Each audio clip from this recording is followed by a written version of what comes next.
Hello, I'm Gary Stearman, and with me in the Prophecy Watcher studios, Mondo Gonzalez, Bob Ulrich. Bob has a couple things he'd like to share with you. And Bob, you've got a lot to share. I do. We just finished a 4-day conference at the Marriott Hotel in Colorado Springs. We wanted to make sure we thank everyone who attended. We just had a fabulous time. It's so awesome to actually get to meet the people. You see the names and it doesn't mean a lot until the people actually approach you at these live events and introduce themselves, and you realize, yeah, I recognize your name. And people are so grateful that we take the time, to travel, 500 or 600 miles, to Colorado Springs just to bless them. So we had 23 speakers, 40 some odd messages. It was an incredible event. What was your perspective on it? I same thing, Bob, is that what I appreciate most is just meeting all of you that are there, and it's kind of relatively new for me in the sense of 3 years, but to see now people that have been there before, and I'm like, oh yeah, I remember you from last conference, and so kind of building up friends here and all that. So to me, sitting around, certainly the material and the topics, but I just enjoy the people.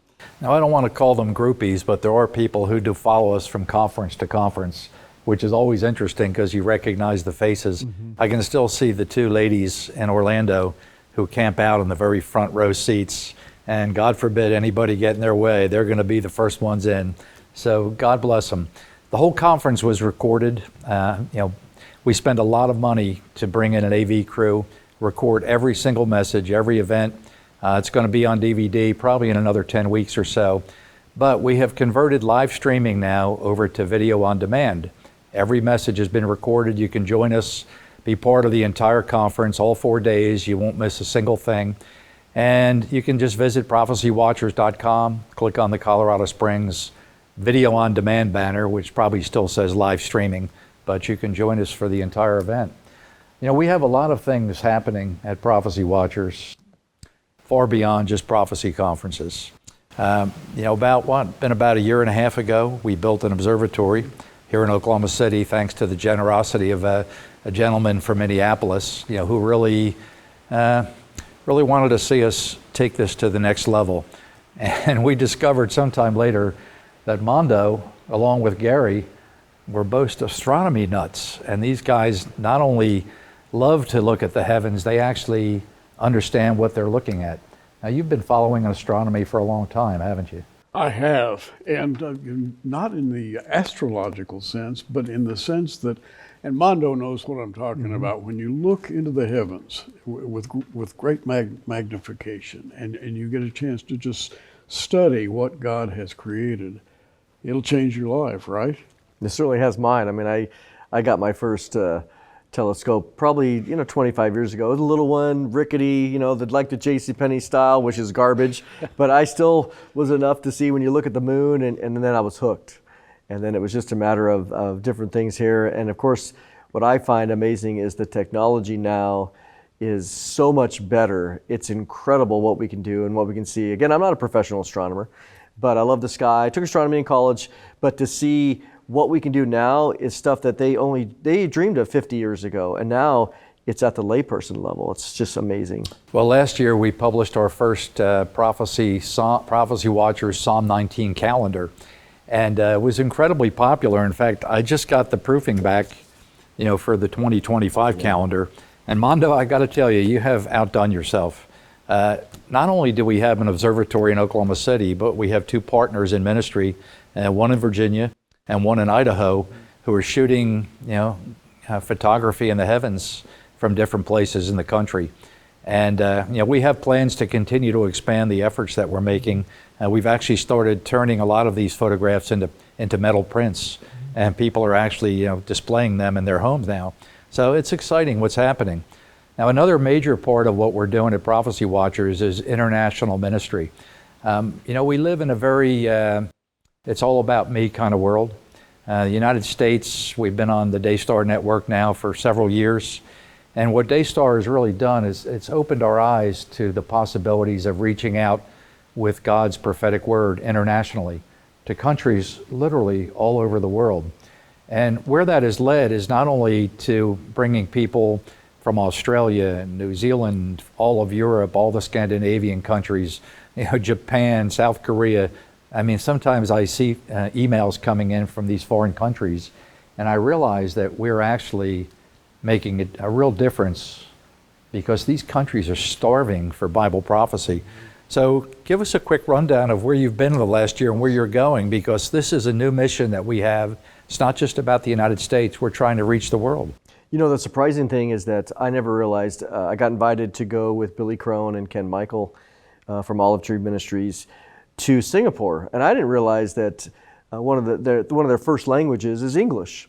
So we got to go to Singapore and we did a 5-day conference there. We drove over into Malaysia, which they also speak English very well, and we just got to do 5 days of ministry of in-depth Bible teaching, prophecy teaching, and what was interesting too is that the pastor loves prophecy, but it was the whole congregation, and so we got to share the gospel. We got to share about Prophecy Watchers ministry.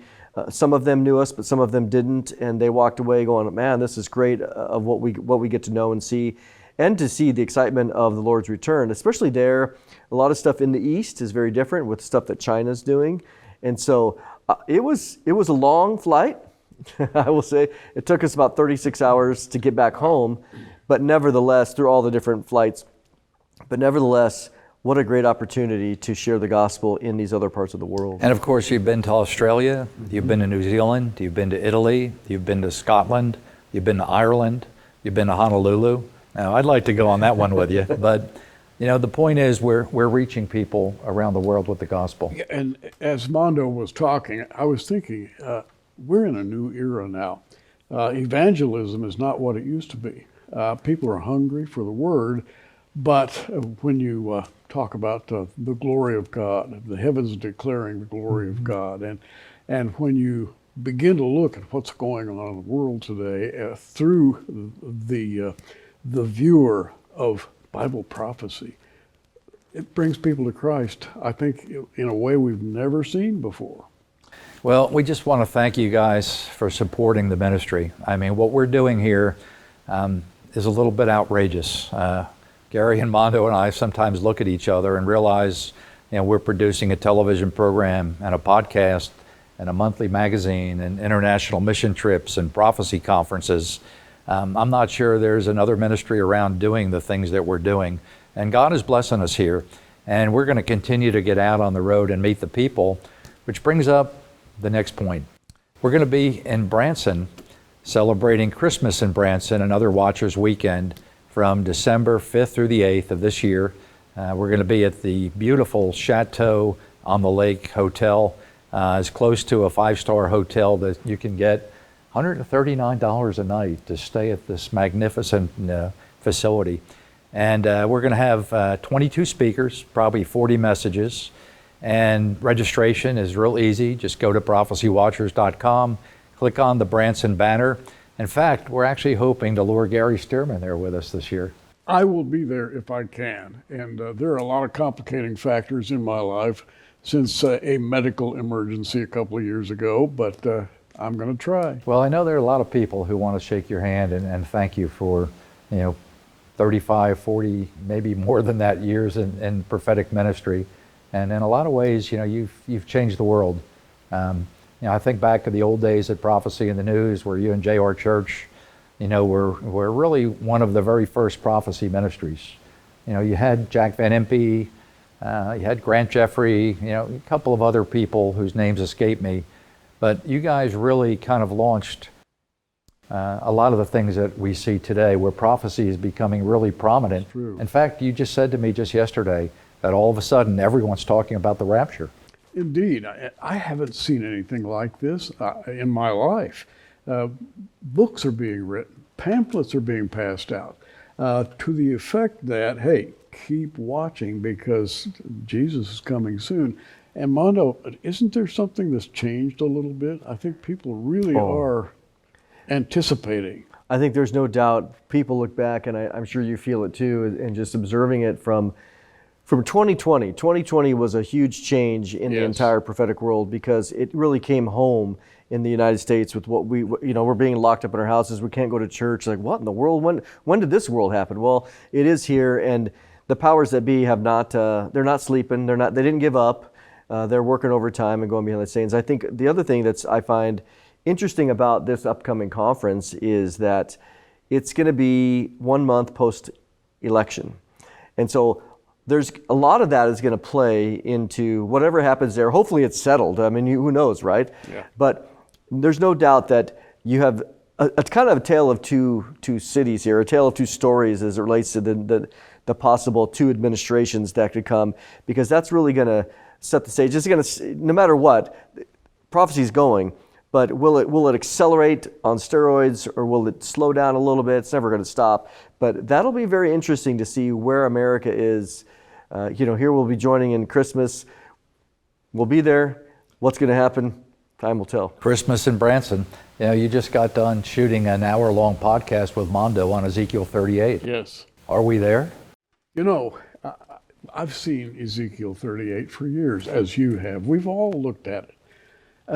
Doing a program with Mondo, not very long ago, it just hit me all over again, Mondo. We're there. We're looking at something that can be identified in Scripture, and parts of it are visible, parts of it are not. But as we always say, we're watching, right? Amen. Well, prophecywatchers.com, that's the outpost where you can find everything. You can get the video on demand from Colorado Springs. You can register for the Branson event, December 5th through the 8th at the Chateau on the Lake. And I can just tell you that I've been to this hotel a couple times in the past, usually around Christmas time. They have an imported nativity scene they bring in from Italy. There are gingerbread houses all over the hotel. And the whole town of Branson comes alive around Christmas. It's an exciting place. We're even going to be going to the Sight and Sound Theater to be watching a live play there, which I can remember Dave Reagan was with us a couple years ago, and he was literally moved to tears at the play. And so it's going to be a great event. We have room for, probably 12, 13, 1,400 people. So it'll be a challenge to see if we can sell this venue out. And so far we've been able to sell out all of our conferences. So we would love to have you there with us. Indeed, we would. And as I said a moment ago, I hope I'm there too. By the way, we would invite all of you to keep watching. We are.